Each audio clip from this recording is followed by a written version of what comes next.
Center for the Ethiopian Educational Information and Communication Technology presents Educational Satellite Television Programs.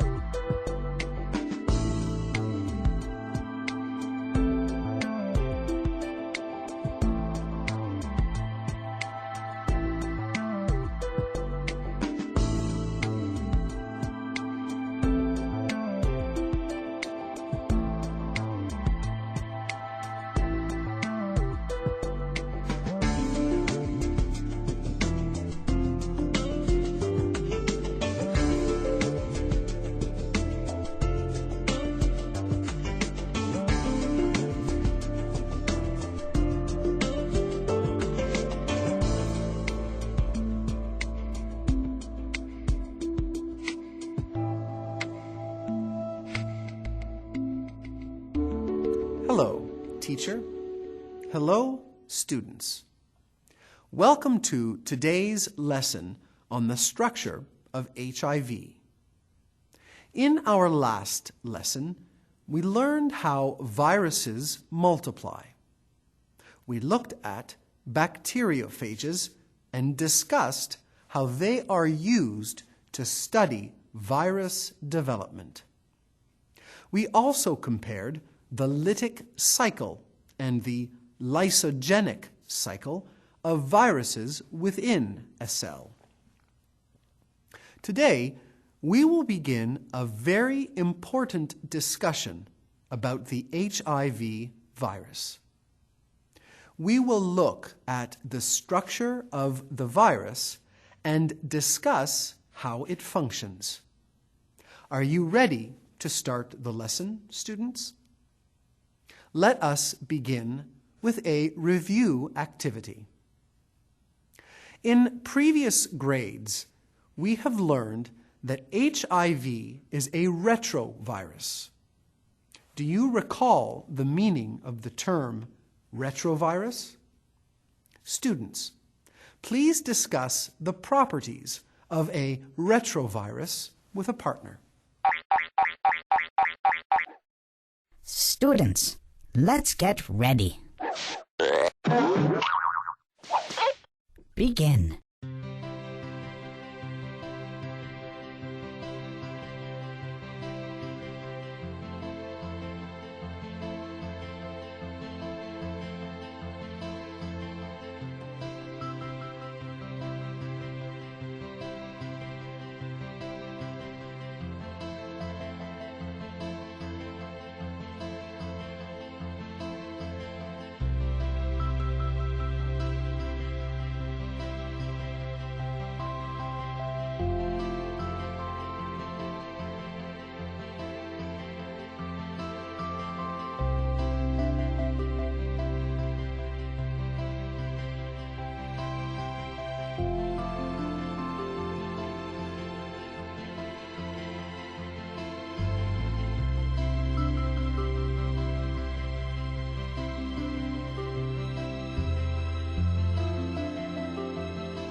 Time's up.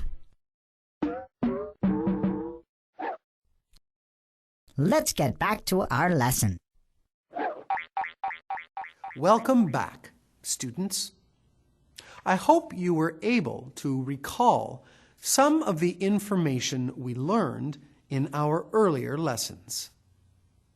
A retrovirus is any virus with genetic specifications enclosed in the RNA rather than DNA. A retrovirus is able to reverse the normal flow of genetic material from DNA to RNA. The DNA that is produced is incorporated into the host cell's genome by an integrase enzyme. Thereafter, the virus replicates itself as the host cell's DNA replicates. Since HIV is a retrovirus, it has RNA as its genetic material. The RNA is transcribed to DNA by the enzyme reverse transcriptase.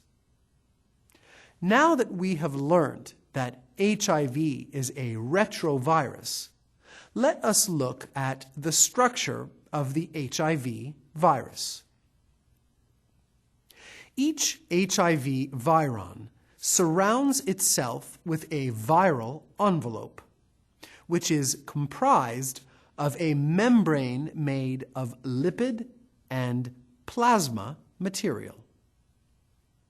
Glycoprotein, also called GP120, consists of linked sugars and proteins that allow an HIV viron to link it to host cells. The spikes on the surface of an HIV viron are made from 3 GP120 glycoproteins attached to another molecule called 3GP41. The central core, or the capsid, is made from a protein called P24. It is surrounded by a core shell. The central core contains the virus's genetic information encoded on RNA, as well as enzymes the virus uses to integrate itself into host cells. These enzymes are reverse transcriptase, protease, and integrase. Reverse transcriptase is used by the virus to turn its own genetic information, RNA, into DNA, which it can integrate into host cells. Protease is used to cut proteins, and integrase is the enzyme used to integrate the new viral DNA formed with reverse transcriptase into the genetic code of host cells. Let us do an activity to make sure we fully understand the structure of an HIV viron. Students, a diagram of an HIV structure will appear on screen. Draw a simple version of the viron on a piece of paper. Once you have drawn the viron, label the following structures: viral membrane or envelope, glycoprotein, central core, core shell, RNA, and enzymes. Please begin now. Students, let's get ready. Begin.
Time's up. Let's get back to our lesson. Welcome back, students. I am sure that was a simple activity. This is what your diagram should look like.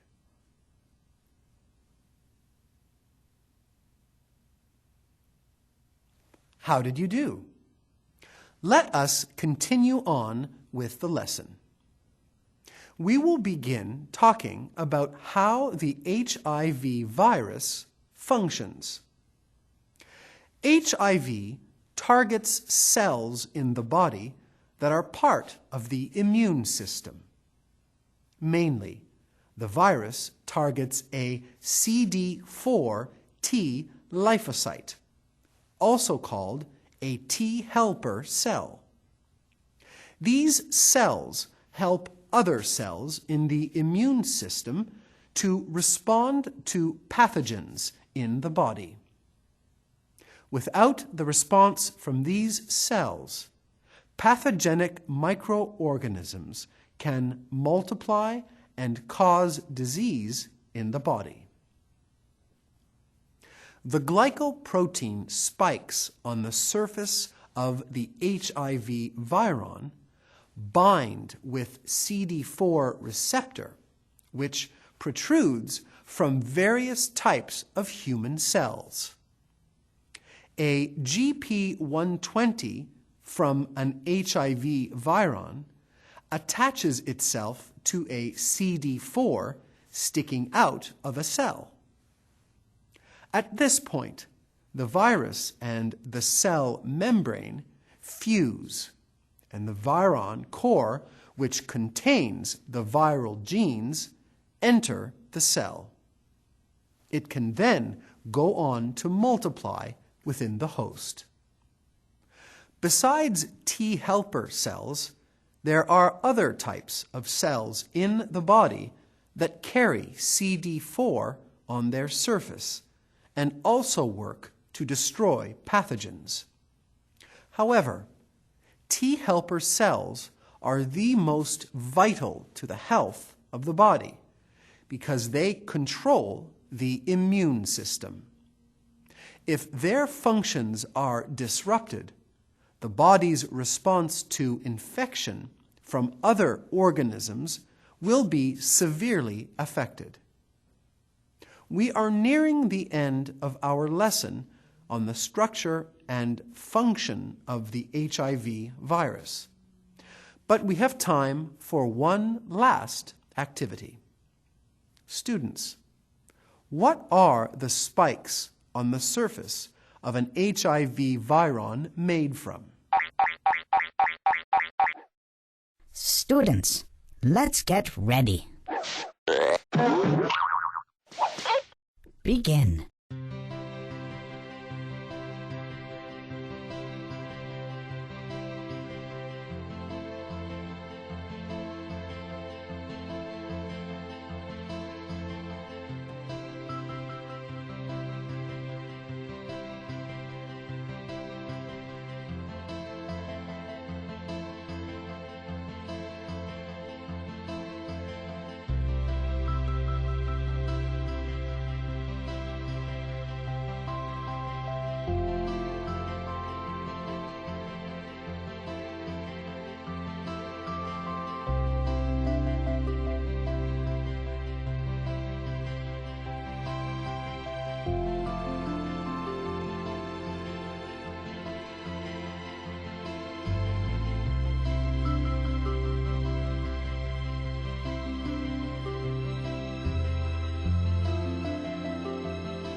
Time's up! Let's get back to our lesson. Hello again, everyone. I am sure you were able to answer this question. The spikes on the surface of an HIV viron are made from 3GP120 glycoproteins attached to another molecule called GP41. Is this the answer you wrote down as well? If so, great work. This concludes our lesson. Today, we learned about the structure and function of the HIV virus. We reviewed the term retrovirus, and we learned how to properly label a diagram of an HIV viron. Until next time, thank you, teacher. Thank you, students.